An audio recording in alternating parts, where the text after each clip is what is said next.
एक महत्त्वाची घडामोड, ठाकरे बंधू आज मुंबईसाठीचा वचननामा प्रकाशित करणार आहेत। शिवसेना भवनात ठाकरे बंधूंची पत्रकार परिषद होणार आहे। दुपारी 1 वाजता ठाकरे बंधू वचननामा जाहीर करणार आहेत। राज ठाकरे 20 वर्षांनंतर शिवसेना भवनात जाणार आहेत। मराठी माणूस आणि मुंबईच्या उज्ज्वल भविष्याचा वेध घेणारा संयुक्त वचननामा असणार। आपली मुंबई कशी असेल याचं चित्र वचननाम्यातून स्पष्ट होणार। पाणी पुरवठा, मलनिस्सारण, कचरा व्यवस्थापन, वाहतूक अशा मूलभूत सेवेसाठी कामं केली।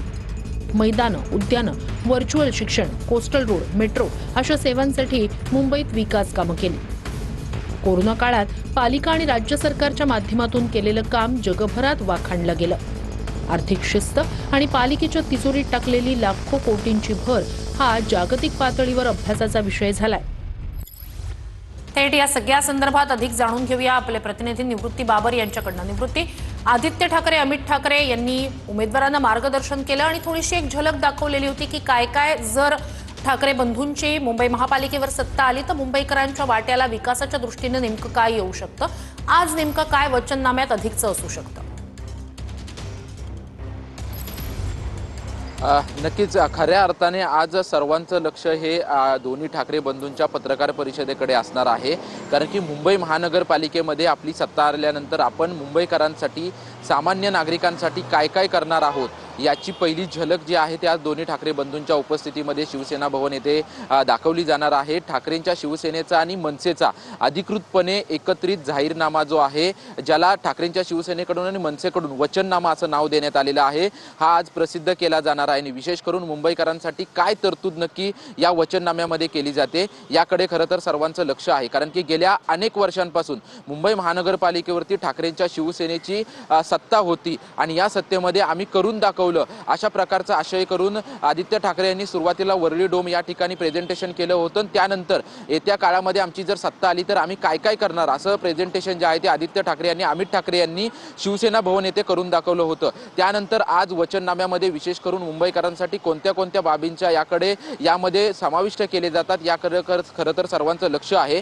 परंतु विशेष करून 2006 नंतर राज ठाकरे यांनी शिवसेनेला राजीनामा दिल्यानंतर पहिल्यांदाच शिवसेना भवनमध्ये येणार आहेत। याची देखील चर्चा जी आहे ती चर्चा जोरदार असणार आहे। कारण की राज ठाकरे यांनी राजीनामा दिल्यानंतर पहिल्यांदाच शिवसेना भवनामध्ये येत आहेत आणि त्याचं निमित्त म्हणजे जो वचननामा नक्कीच निवृत्ती, नक्कीच त्यामुळे हीच घडामोड अत्यंत महत्त्वाची असणारे लक्ष असणारच आहे। तुर्तास धन्यवाद।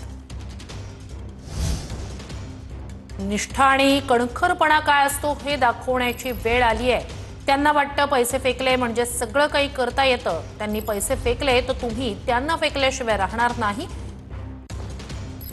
खरे बाण माझ्याकडे आहेत, कुठेही गाफील राहू नका असं उद्धव ठाकरे यांनी म्हटलंय।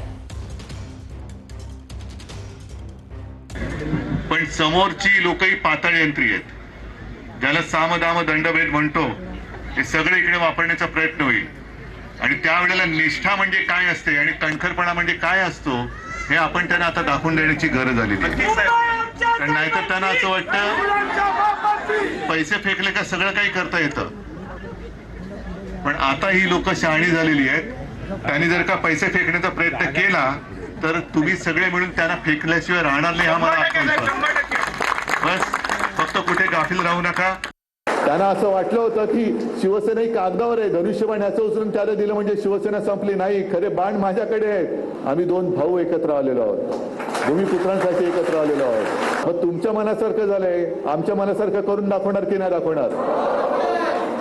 आणि 16 तारखेला वाजत गाजत गुलाल उधळत माझ्याकडे आणि राजकडे दोघांकडे तुम्ही वाजत गाजत गुलाल उधळत आपल्या विजय उमेदवारांना घेऊन या।